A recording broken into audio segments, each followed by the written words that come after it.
Hello, guys, and welcome back to episode 2 of the When Sat in Rosette podcast. Similar format to last week, not much has changed. There's been a lot of developments this week in the footballing world. Not much has really changed with us. Aiden still has a dodgy trim. Ellis has got a suit on still, but different tie. And he was late again for the podcast. But we're going to jump straight into it. Hope you enjoyed the last one. We've got a lot of football chat and debates to go ahead with. Been sort of picking out a few hot topics this week and things that have been happening in the real world. But I have been asked by a certain somebody that he wants to talk solely about Chelsea for at least a good 10-15 minutes on this podcast, considering everything's going wrong there. So I'm going to hand over to Ellis, who can kick us off. Obviously, he's probably going to go a bit red when he starts having steam. We're going straight into Chelsea, yeah? Hey, you asked for it. It wasn't one of my points. You want to bring it up. I thought we were going to round the whole podcast up with Chelsea, but yeah, we can go straight in. You Chelsea fans fucking losing your head at the moment, so you might as well go first. Have a rant. Don't include me. He's ranting, not me. I just think it's a big topic at the moment, and we should have a little chat about it. You know. Hey, the floor is yours. Go and kick us off. Air your thoughts out. Where to start? We might as well start at Leicester the other night, right? I think you guys know that before I was kind of, I don't want to say finished with Frank Lampard, but I just thought it was maybe he came into this job too soon, and he's seeing the results of that now. And I wanted to give him a chance against Leicester. I know it was going to be a hard game, but I thought if we can at least get a good team performance in and the players show that they're fully backing him, that it would be a good sign. But unfortunately, I saw none of that at all, which is very disappointing. I mean, it was just, they literally just strolled to a 2-0 win against us. We didn't really create any chances. We didn't stick together as a unit. No players stepped up and took the game by the scruff of the neck. And it was really disappointing. And I think now would be the best time for, if they were going to get rid of Frank, for him to go now.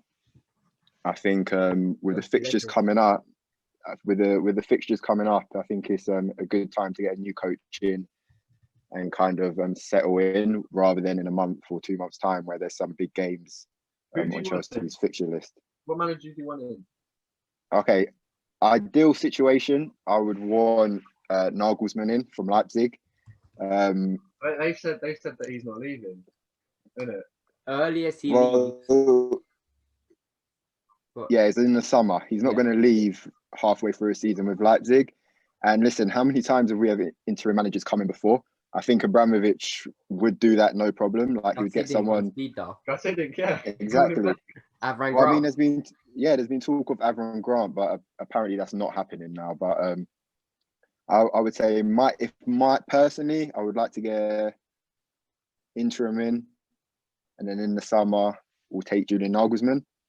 If not, I think Thomas Tuchel will be a good replacement, and I like his philosophy. I like the way he manages players, and I also like the idea of a German coach. That's why both of them are German. But you don't like Klopp? Just because German coaches are doing well. But you don't like Klopp? Yeah, that's a different story. That's a different story. Listen.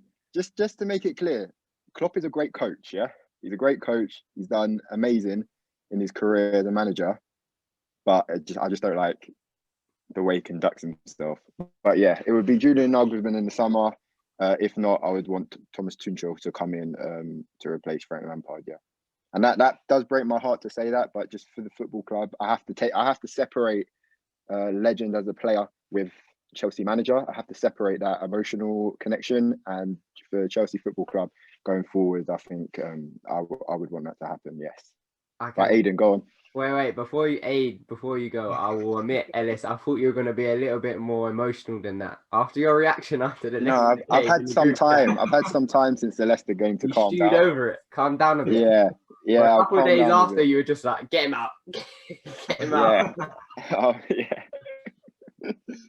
Yeah, go on, Aid. You're a Chelsea fan. Agree?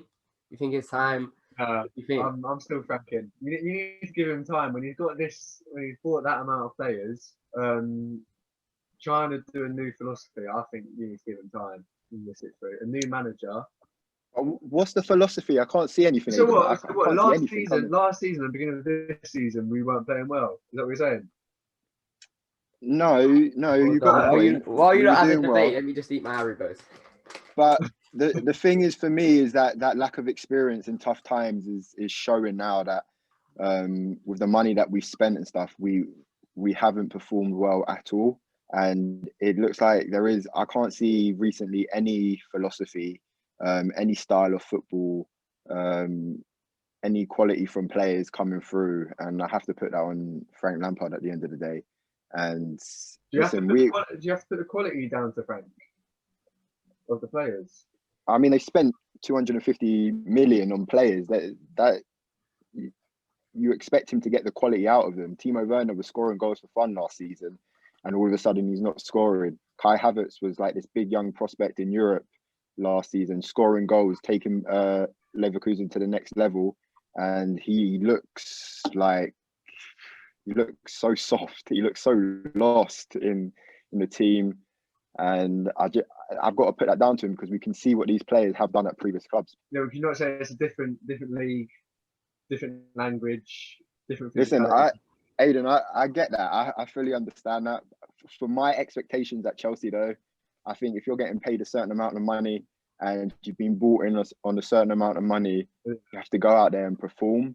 Like maybe that's me just being trophy hungry or whatever, but I want success, immediate success, and I don't want to wait around 5 years for trophies or however long. How long did it take Liverpool to win their first Premier League trophy? Like 30 years or something.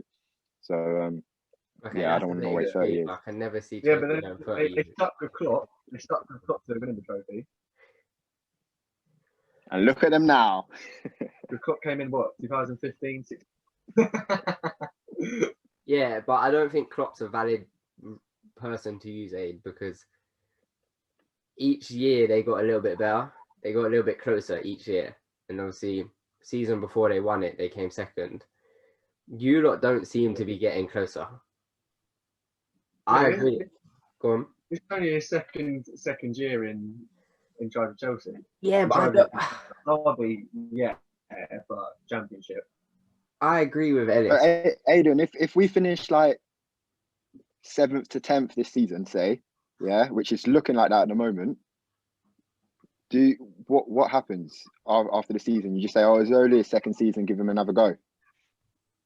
I'm all for giving him time. Right, Aidan, show us your phone screen, and then your whole point of view will be the reason why we know that what's his phone screen? If he shows you the phone screen, everyone will know why he's Frank Lampard in. That's Frank Lampard as a player, though, right? Not a manager. Yeah, with Aidan below him. I'm always looking up to him. Listen, I think I agree with Ellis. It's always a hard one. What was that? Yeah, I know. Get it right. Wow. But I don't think there's a real style of play to it. Like I said, I think I said on the last podcast maybe that when someone has a real obvious like ideology and way of playing, when the results are going badly or not going like in your favor, you sort of can see, okay, well, it's sort of working, like this is what needs to be improved. But I don't think Lampard has one. Like I don't ever see Chelsea have a style of play that's like, okay, that's how Chelsea are playing under Frank. I think he very much relies upon the individual quality that your players can bring to a game. I think that's why he tends to get, well, he has good results against the smaller teams, hasn't beat anybody, as you got brought up in the week, you haven't beat anybody above you in the league. So when you're matched on quality, 1v1, you don't have any idea about how to go to break them down or how to beat them. I think God knows why Rudiger's playing. I don't see. Rudiger. Don't get me started on Rudiger. He shouldn't. Wait, wouldn't you rather Thiago Silva and Tomori line up next to each other? I don't know why he's Tomori's on his way out. AC Milan. Yeah, he's going. But it's not even that. You've got Kurt Zuma, who I think's had quite a decent season, to be fair, so far. For the goal that Leicester scored, the Maddison goal, Zuma doesn't clap. Rudiger goes straight into Vardy. Zuma wouldn't do that. Zuma would win the header. It would be still 1-0. Rudiger has something in his head that he just goes erratic at every 5-minute spell. Mate, how about the first goal though? They take a short, silly corner. No one's organised. No one's ready. The ball ends up on the edge of the box where there's no Chelsea player. And okay, it was a good finish by Ndidi, but still, like, it's That's what I basic mean. stuff.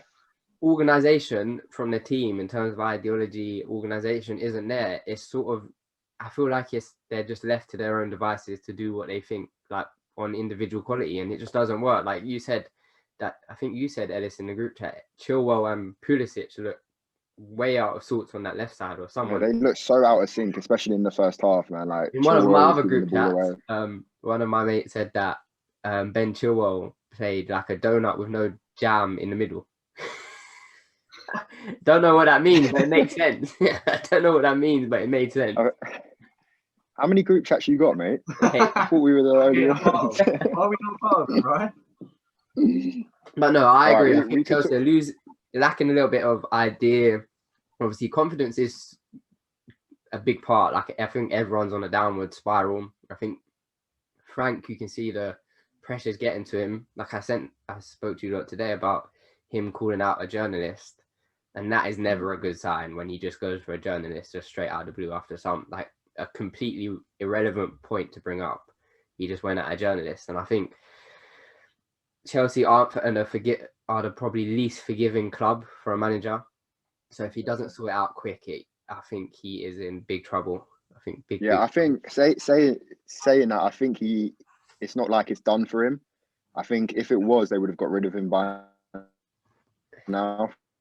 Since the Leicester game, I think if we don't get results in those next Premier League fixtures, then I think he's gone. But I think the fact that they haven't done it since Leicester, they want him to succeed, obviously, and they're giving him that little bit extra time.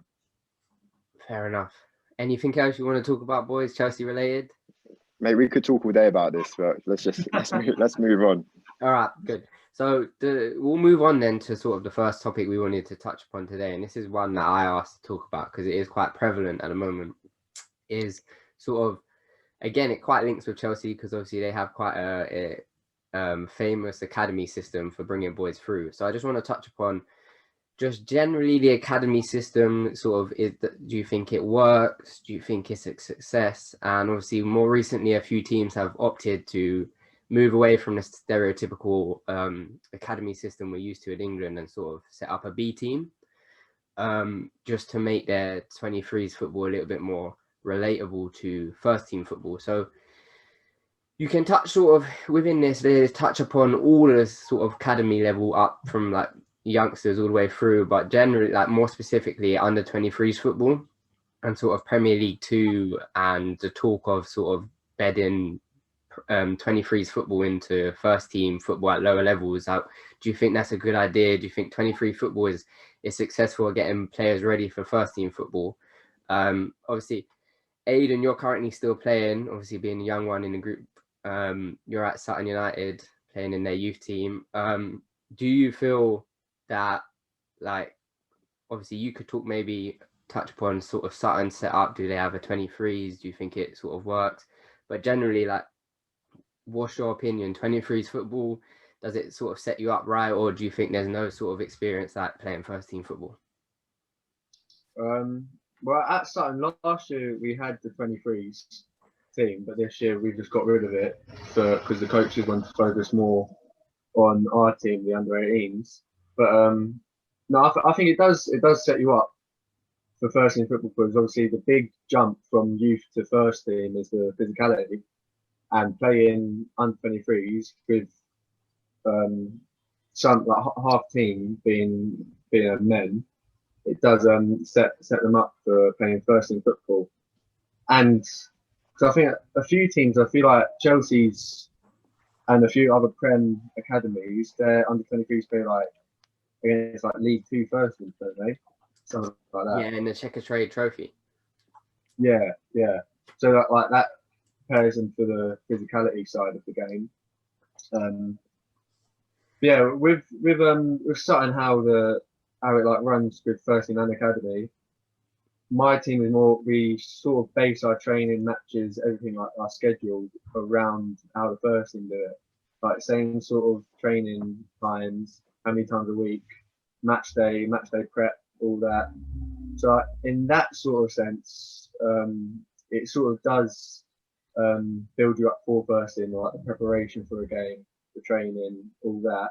It does prepare you, but it all comes down to the physicality, isn't it? The big jump. Okay, Yeah. but would you then sort of as a player, would you feel, let's say you were playing for Chelsea, yeah, you're in their academy, would you rather be loaned out to, let's say, a League Two sort of or below team at 20, like at 21, let's say you're 21 years old, or you're 19, let's say you're 19, would you rather be loaned out to sort of a League Two and below club, but play first team football, or would you rather be in the 23 setup playing Premier League 2 football?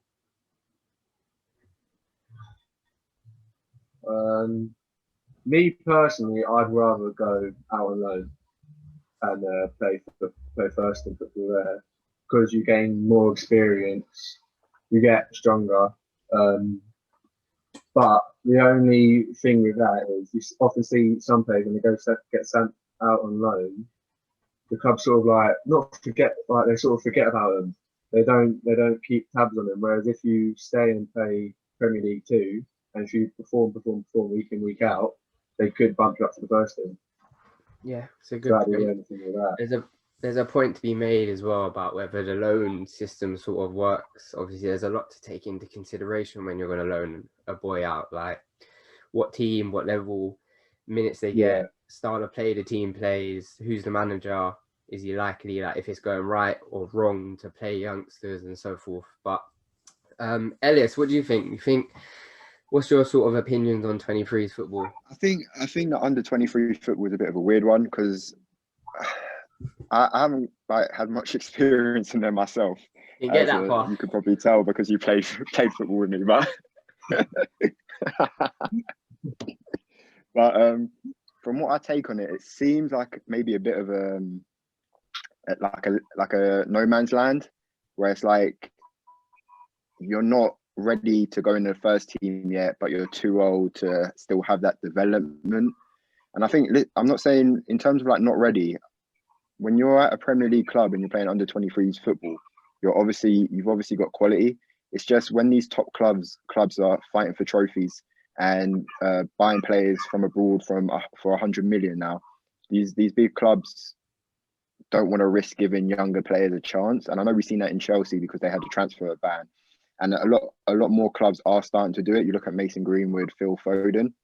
Yeah, yeah, exactly. I think that comes down to maybe a bit of the financial fair play coming in, where clubs know that they don't have the luxury of just spending whatever they want on players abroad now, and that the youth development has to be better, and they have to be producing not just good players but top class players from the youth system. But I mean, if you're not good enough at under 23s level, or you're not given a chance by the first team, then I know I would probably feel a bit stuck. Like I wouldn't know what's the best option for me in terms of loan, stick with it. Am I going to make it at the top level? Am I just not good enough? So that's why I say that's a bit of a no man's land where like players can be confused. Yeah.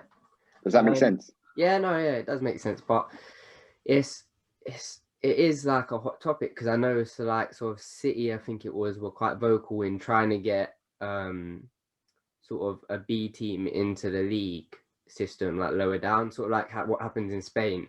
So Barca B Pep wants that a lot. Yeah, Barca B play in one of the lower Spanish tiers, don't they? Like like second division or third division. And I know they want that to sort of come into football in an English system, but I don't know if that sort of suits the English like style, because in terms of where do they slot in? So if they slot in at League Two, who gets dropped out, sort of thing. Like it would be such a shake up. It's a bit crazy for that to happen. I don't see how it would sort of logistically happen like one I year. think that would be better for players' development though, playing in the stadium with fans rather than like any highlights or games I watch of under-23 football. The stadium is basically empty. Yeah, Yeah. Which is one of the reasons why a lot, not a lot of teams, but the likes of Brentford and Southampton have gone with a B team rather than an under-23 team. And when reading about it, it's not just a name change. So a lot of people just thought, oh, it's a publicity stunt. Let's just change the name. But when you actually read into it, more Southampton, like Brentford shut their whole academy and just have a B team now. Brentford go travelling around Europe. They play in friendlies against whoever sort of they can get, but they mimic like a full season. And they go for like weeks away in Portugal and get loads of teams to play. And they've had some big wins, to be fair, but they see that obviously being played in stadiums and things like that to sort of emulate first team football a little bit better than playing at your training ground. Where Southampton went with a B team under Hassan Hutul, who was sort of, it's only recently come in. I think this is the first year that they've had it, but they still play in Premier League 2, but they are now playing at a non-league's first team ground. So if you're in a B team, you don't play at the training ground. You either play at St Mary's or a non-league stadium, because they feel like it sort of suits it better. Because when Hassan Hutul came in, he was calling players up to the first team training, and he was disappointed that they weren't sort of hitting the ground running, which obviously he doesn't expect it to be completely like, oh, they're superb, but it was taking too long for them to acclimatise. So he completely changed it with the Southampton hierarchy, where they now train. Originally, they trained at the same time, the under-23s, as the first team. He said, no, that's not on, because he wants him and his coaching staff to be able to be involved in the 23s training. So they train at different times. They play at a proper ground. And he sort of went, this is how the first team are playing. This is how every other team should be playing. That sort of matches up. So they train exactly like the first team. They play in the same style. They also do. They also compare data. So because now that they play at the same sort of style and system as the first team, let's say you have Ward-Prowse in the first team and then a centre mid in the youth team, because they're expected to do the exactly same thing in training and in matches, they have a better comparison when it comes to data in terms of running matches. So it's easier for the boys to be like, okay, you're doing this, Ward-Prowse is here, this is how you need to bridge the gap. And it's as soon as they go into the first team, he's finding now they're sort of more acclimatized to what training's like, the speed of it, what's in the game. And it does look like it seems to be working better than some academies, because when they played Leicester, I know they lost, but in their squad, they had 11 academy graduates, which is crazy. Like, not on the starting team, but through the bench. And that, I know they got a few injuries, so the youngsters are being used, but to have 11 players in your matchday squad is a big achievement.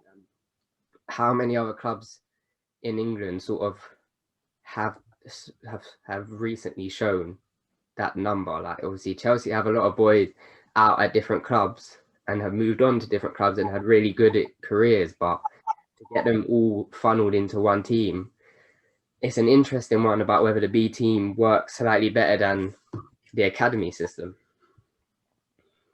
I don't know. With that, sorry, when you say they get rid of the whole academy system, is that like with like even younger ones, like under 15s or something? So Southampton still have a full academy from kids up through to first team, or to 23s, or their B team, sorry. But Brentford only have a B team and have no kids teams.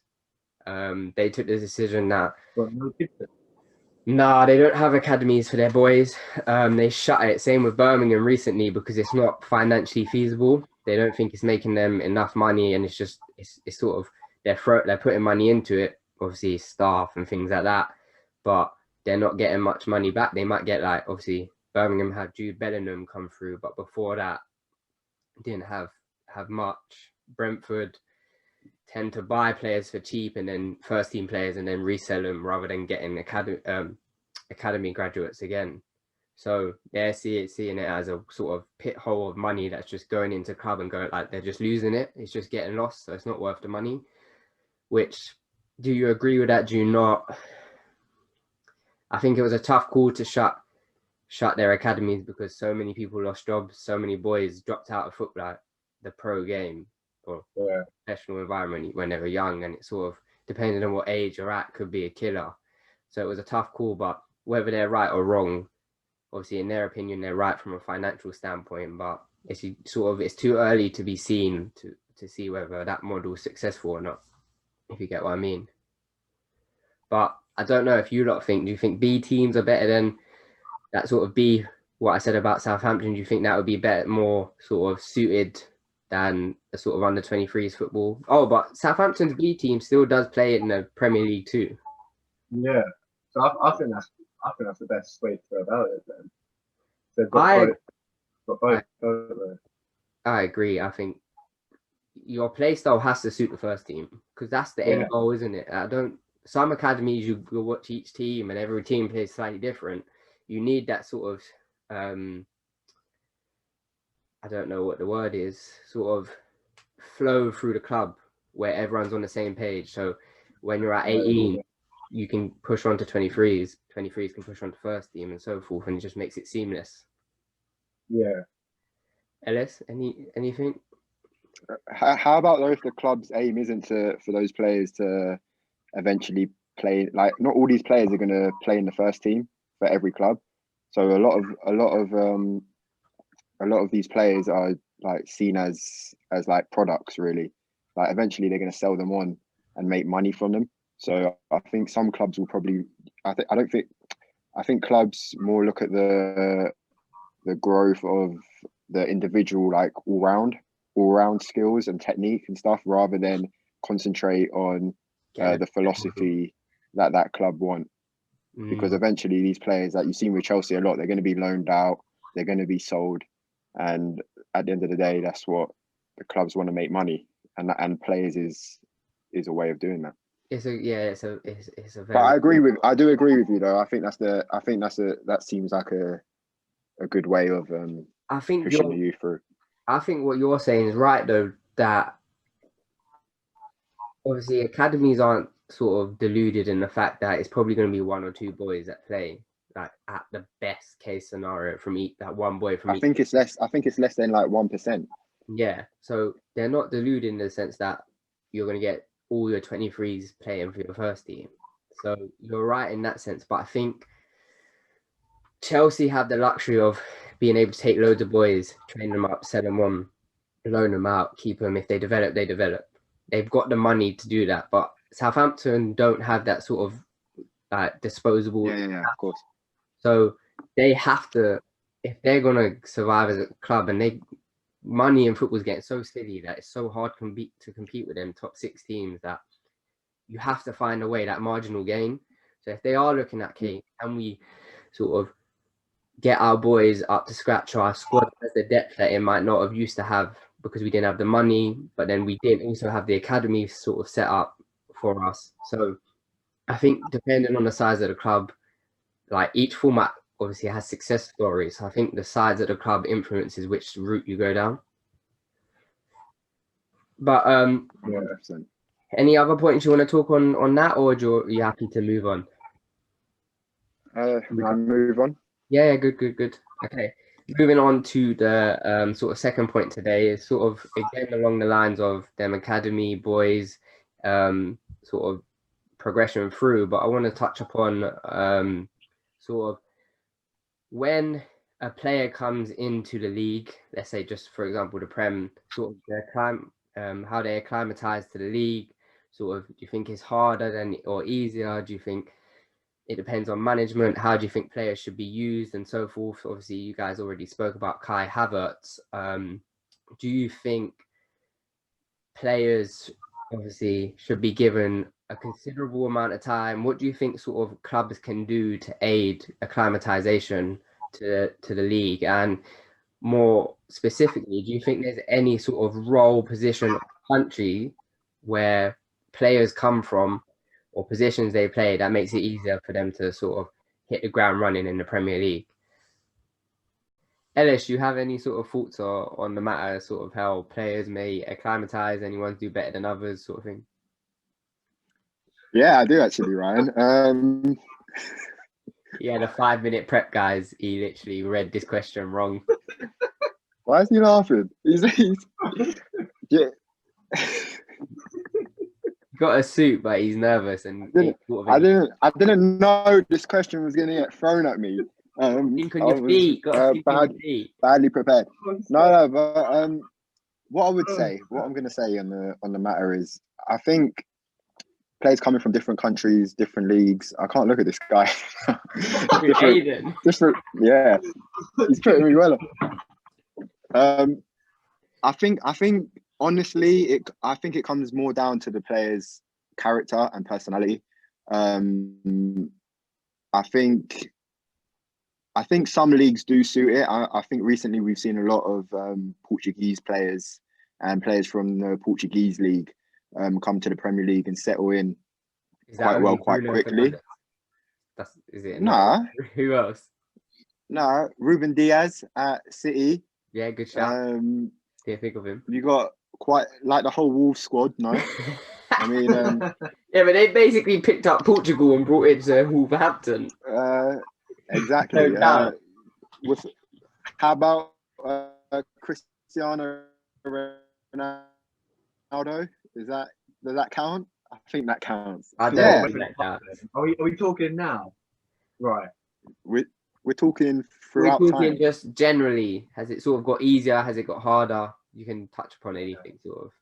Oh, I think it has got harder though. Yeah. I think it's got a lot harder for players because of the pressure on them, especially with big price tags and stuff. That must have a mental effect on a player. Do you think it could be? You saw. Oh no, go on. You saw it with someone like Martial. He came and there was a lot of pressure on him, and I actually think he started off all right at Man United. Yeah. There's been a bit of a dip, which is unusual. I don't know if that's because of a change of managers. He had Louis van Gaal, Mourinho, and now Oli. I don't know if different philosophies, different ways of playing has affected him, but he came in and he got off to a flying start. So what about in terms of, you hear it often, obviously it's even being batted around now with your Chelsea team. You've got a lot of new signings coming in and obviously all have quite a big price tag over their heads. Do you think some people just use it as an excuse that a player ain't performing the first year, that they need time to settle in? And do you think, this can go to anyone, do you think sometimes, let's say let's use Harry Maguire. So Harry Maguire came from Leicester to United, big transfer fee. Let's say someone for a similar transfer fee went from, let's say Benfica to United, same transfer fee, same position. Do you think there's more pressure on the player that's come into the league from Leicester, or do you think it's more pressure from someone coming from abroad? Do you think it's harder to acclimatise when you're coming from abroad, or do you think it's just as tough going from club to club, philosophy from philosophy? No, harder coming from abroad. Well, I think. Oh, go on. Sorry, Aiden. No, I was just saying it's different league, like different standard, different way of playing, like the fans, everything. It's just completely different to the Premier League. It's harder for them to settle down. New language, obviously. So it's harder for them, I think. Over to you, Alex. No, I agree with you. I think there's more pressure on a big Premier League signing though, because they don't have the excuse of language, different playing style, anything like that. So now, yeah, exactly. So now when they go for big money to a big team in the same league, you haven't got anything to fall back on. Yeah. And I don't think that should be for any player anyway. That shouldn't be the mentality. Like, oh, what do I have? What excuse can I make? But in certain cases, I do think that goes through a player's head, where it's like a foreign player can come to this country, and if he's not performing well straight away, the press and other people do say, give him a bit of time. With an English player in the Premier League, then that's not going to be said about them. Yeah. I think personally, there's no sure thing with any signing, whether they're coming from within your league, a division below, abroad. I think there's so many variables going into success of a player that it's tough. Like clubs, I know for a fact, try their best to help a player. Like when they're recruiting a player, bringing in a player, they try and give them sort of the world. Like they create like a bubble around them. So it's basically like they picked you out of one bubble. Can we sort of emulate that and sort of bed you in slowly to us? But even like some clubs, like you said, obviously Wolves have a Portuguese sort of core through their team, so it makes it slightly easier if you have players. But even at like a team like Arsenal, where they have a few Brazilians, Willian, I don't know if it's just because he's not very good, but hasn't performed for Arsenal. But there's already David Luiz there. There's already Gabriel, sort of thing. You've brought Timo Werner and Kai Havertz in to Chelsea. Rudiger was there as a German international. They too have come in as a German international. So having sort of someone there, they always say sort of does help, but it doesn't guarantee anything. I don't think any sort of thing you can do can guarantee someone winning, or being successful, sorry, because it is pretty much a chance. It's you can only sort of tell certain bits about a person's psyche. So like you said, it comes down to sort of character and how they can perform being out of their comfort zone, being in a whole new environment. It is tough. Like Tanguy and Dembele, bad first season, doing well now. But then even at Spurs, if you look at Musa Sissoko, signed from Newcastle after a really good season at Spurs, had what, like 2-3 seasons at Spurs where no one wanted him on the pitch. Now he doesn't come out of the team. So do you think a manager has a big say and like a big impact on how players sort of bed in? Do you think sort of how, if you were a manager and you brought a boy from abroad, how sort of would you sort of handle them to sort of bed them into the Premier League? Would you phase them in? Would you just drop them in? Like, how would you go about it? Because you've seen both. You've seen a player come straight into a team. You've seen them slowly phase them through. What do you think sort of the best for the hope? I'd if I was a manager, I would rather phase the player in, especially if the club bought them for big money and they're quite young. Like if they're like the example of Kai Havertz, because I think Frank did that at the start of the season. He phased them in. Like he started at Brighton, but then he took him out and put him on as a sub. Like slowly got him going. Yeah, he hasn't really got going yet, but I don't feel him personally would have as much pressure as he would if he was starting every game from the beginning of the season. Ellis? I think it comes down to just man management and how good you are as a coach at man management, in terms of like, you get a player in, you need to know that player personality wise, what motivates them, what's going to get the best out of them. I've heard so many players over the years say that Alex Ferguson was great at that. I think Rooney said once that they went in at half time and he was angry at Nani for dribbling too much, but he knew that if he shouted at him, he would just lose his head. Yeah. So he shouted directly at Wayne Rooney and said, "You need to stop dribbling," basically. But Nani kind of knew, oh, that's about me, that's what I'm doing, and he went out to the second half and he gave a great performance. I think a manager needs to know his player, know how to get the best out of them. It's difficult because we don't know any of these players on a personal level, so it's difficult to say exactly what needs to happen. Someone like Kai Havertz, he just seems very. I feel like it's all hit him all at once, and he has no clue what's going on, how to play in the Premier League, so physical, all of this. So it's up to Frank Lampard, if he's going to be there for the foreseeable future, to work out a way. Is it love and nurture him, give him hugs and kisses, or is it to push him on a bit? But I mean, the dream for a coach or manager is getting someone like Bruno Fernandes, isn't it? Just tapping him along, going off you go and play, and then there you go. You don't have to do much. It's the players that need that extra support that you need to work out what exactly it's going to be to get the best out of them. Yeah, I think I agree. Man management is huge in the game. Without it, I think every manager has to understand it, or at least sort of have someone in there, sort of them or their assistant, that sort of takes charge of that. Because I think that's one thing that is getting sort of more leaned upon now than ever. I think maybe back in a few years ago you could get away with sort of being sort of like a dictator, sort of command style, like you do this is how it's going, like you've got to do this or you don't play. But I feel like with players sort of having bigger images, sort of ego comes into it and things like that. If you can't manage it, I don't think a player would sort of bed in that well. Oh mate, there's a great quote about what you just said. I'm gonna throw some knowledge, some here we go. good quotes here. It's on his A4 sheet of paper. It says, where is it? It says, leaders delegate jobs. To lead is to inspire. There's one for you there, yeah? Who said that? I ain't got a clue, mate. I just saw it somewhere. We'll put Ellis Christo. Yeah. What's the date? The 22nd of the 1st, 2021. Now, just to sort of, we'll move on then, unless you guys have anything else sort of to touch upon. All good to move on? Let me just check my notes. Yeah, we're good. Yeah, so the final thing, obviously, we just as sort of like a little sort of hypothetical one, really, just to sort of see what your sort of coaching points are and things like that.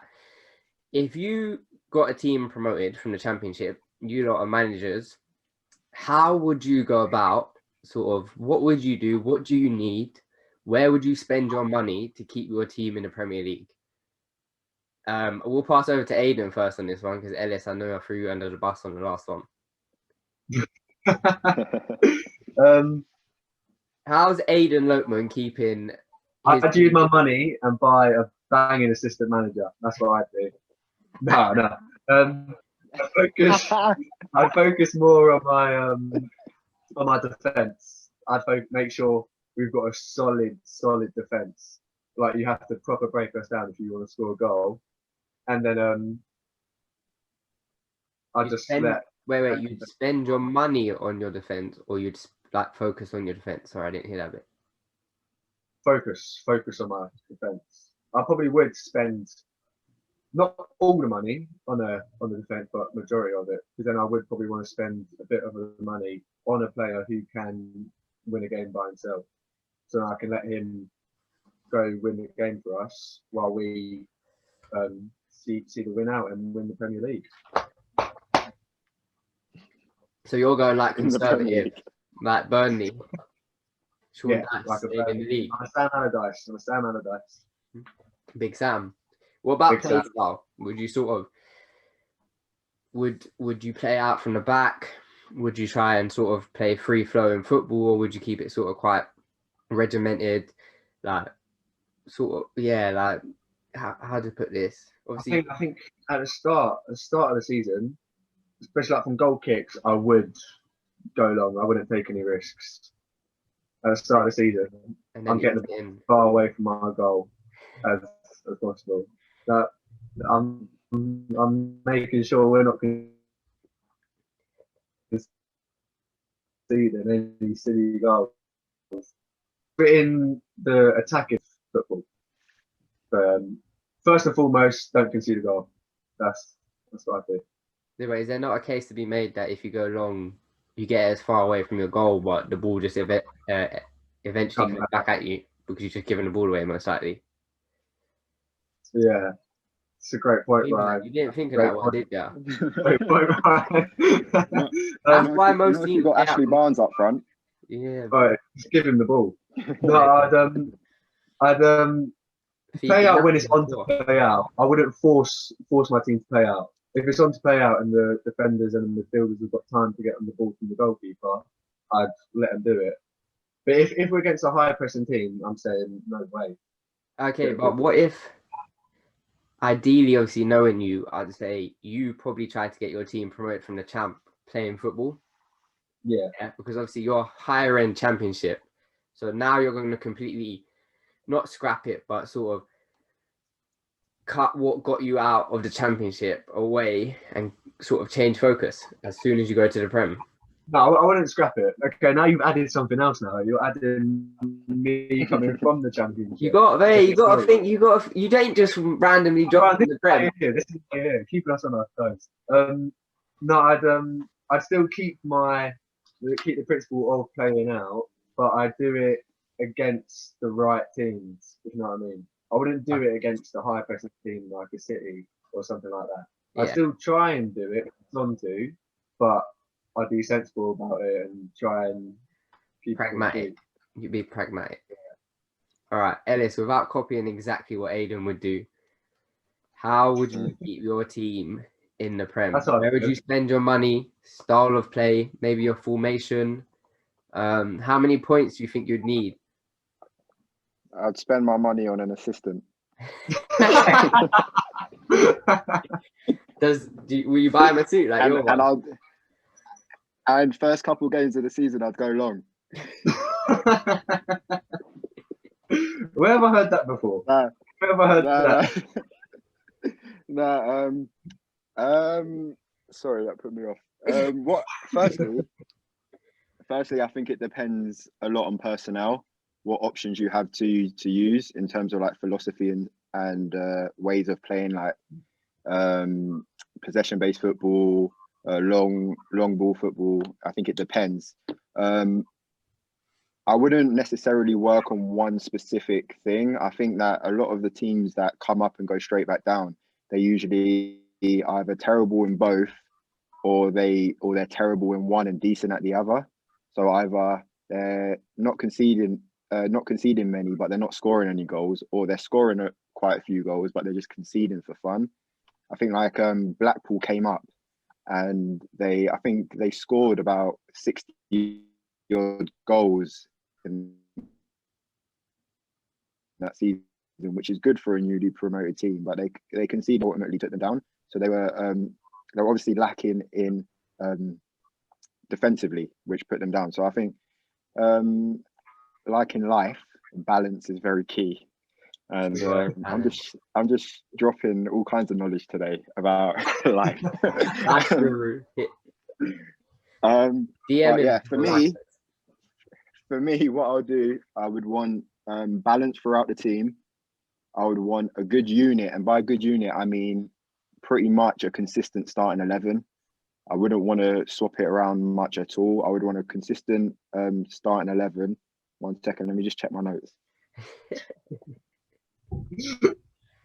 Any pro clubs out there that have just got promoted from the Championship? Ellis has got it all noted down about how he'll keep you in the Prem already. So email him at ellis@gmail.com. Hotmail, but yeah.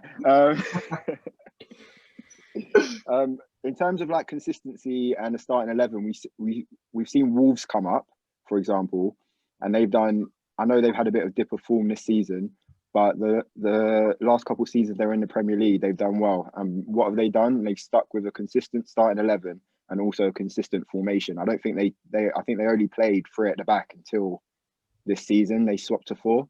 So something like that, getting the players used to one system and comfortable in that system, can not only make them feel confident, but make them progress, and quality wise can go up if they know one straight plan. Yeah. I think sort of you both sort of have the same sort of idea in terms of balance. Obviously, what you said is a valid point about consistency. The more consistent, especially your back line, the more consistent you can keep that back line, the better. I think you sort of have to be pragmatic, but don't completely change what got you out of the Championship. Because in theory, as bad as this is, to stay in the league, you just have to be the 4th worst team. Like if you come up on a shoestring budget, finish 4th in the league, 4th from bottom in the league. I'm not getting Champions League. I might do with me as a manager, but that's a different question. If you finish 4th from bottom of the league, you've done your job. And then each year you're there, you get a little bit more money. You can sort of build, and I think it's quite evident with like Villa. Last year they were poor, very poor. Stayed in the league, and now they seem to be flying. Sort of assembled a good team with a little bit more money. I think you should be very cautious about bringing in a number of signings. I wouldn't want to do that and like completely overhaul the squad. I don't think that has ever been successful. I think from the top to the bottom of the league, whoever does that seems to sort of struggle with it. I think maybe 2 or 3 good quality additions to the team with sort of the core of your team that got promoted is the best option. I agree with Aidan about keeping that back line, sort of working on it, drilling it. But I think the whole team has to be able to defend, even if obviously in the champ you might have been a free throw in team. I think you'll get caught out often in the Premier League just because it is a big jump up in quality. So I think you've got to be structured in that sense. And you've got to drill that, but again, sticking to your principles that got you up. So when you do have you have to have some sort of confidence on the ball to keep it, for me, or you counter attack. But money wise, if I was given a decent budget, I think, again, with what Ellis said, the balance, if I'm sort of drilling my team defensively, I'm going to need a forward that scores goals. So I think you only stay in the league if you score. Yeah. So I think my money would go that sort Also, of way. Go on, Ellis. Sorry to interrupt you, right? I think coming off like tactics and playing style, I think it helps a lot if a smaller side has like a long-term plan. So behind the scenes in the board and stuff, the directors are already preparing for life in the Premier League.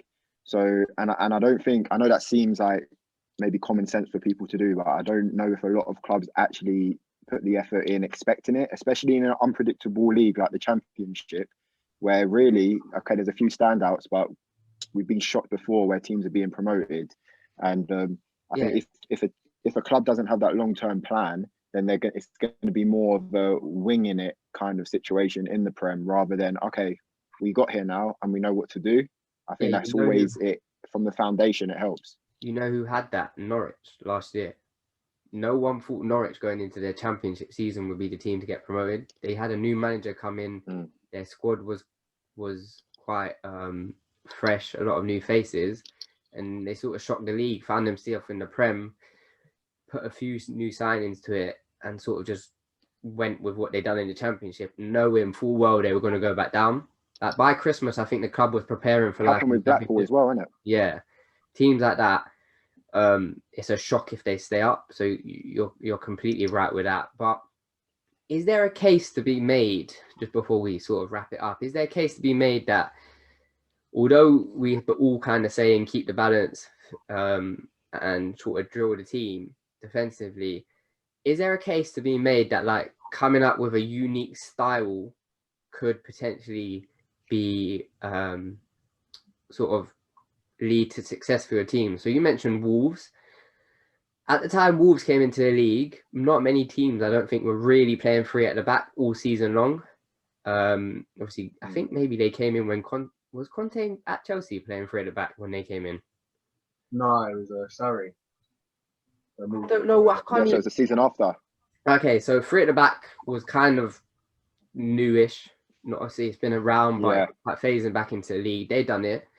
Sheffield United came up, stayed in the league, like with overlapping wide centre backs, which was a struggle for teams to deal with.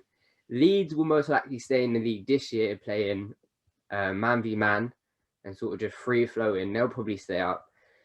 So do you think there's a sort of case to be made that if you're unique, you've got something different that the Prem hasn't seen, that's the way maybe to stay in the league?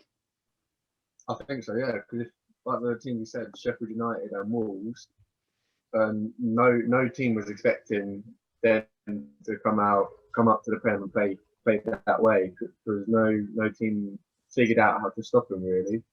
Especially last season with Sheffield United, even like towards the back end, no one still figured out how to stop them.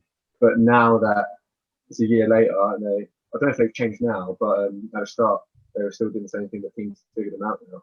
So that's why they're near the bottom. But I think definitely for the first season gone up, I think if you've got a unique style, then that will help you. Yeah, I think what Aidan said was right, and I think if you have a unique style, it kind of takes the league and opposition by surprise. They haven't really seen anything like that before, or they haven't dealt with it enough. What comes into play is that crucial second season if you do stay up, and now teams are starting to be like, oh, we know what this club is about now. I think that's happened a bit with Sheffield United. And it's happened with quite a few teams over the years where they survive the first one, but the second season they can't really innovate any more from that style. And I think we'll see it with Leeds next season as well. I think teams will start to work out exactly what to do against them. Yeah, it's a tough one as well because, as you said, second season, when you get over that shock and you've played them twice, maybe 3 times if you've got them in the cup, you're sort of used to it. And there's not much the Premier League hasn't seen now. Like, if you think about it, so many teams have done so much over the years, and so many coaches have coached against so many different styles that they pretty much it is a struggle to sort of innovate now. It is getting probably harder and harder to do so, but obviously more new managers come in, have new ideas, so you never know really what's going to happen. So, but I think staying in the Prem is probably one of the hardest things. It's so hard for a championship team to stay in the Prem because the gulf between the two is getting bigger by this season. And if you look at it, maybe 1 out of 3 sometimes the 3 that go up just go straight back down. So it'll be interesting. But is there anything else I think it's more than that. I think it's like 50% of newly promoted teams go straight back down. Probably so it's like 1.5 teams. Yeah, it wouldn't surprise me. It wouldn't surprise me. It is tough. Obviously, seeing a few like what is in the championship now, like big team wise, obviously you used to have like the sleeping giants of Leeds in the champ. You used to have like the bigger clubs aren't in the championship anymore. Like the league, the Prem tends to have the big clubs. Like Wolves are there now consistently. Leeds are there again. So even now, the clubs that are in the championship are a lot smaller. So it will be tougher for them to get up, I think. But is there anything else you lot would want to talk about before we wrap it up, or do you think we're done, lads? I think we've covered quite a lot. Yeah, I think we have.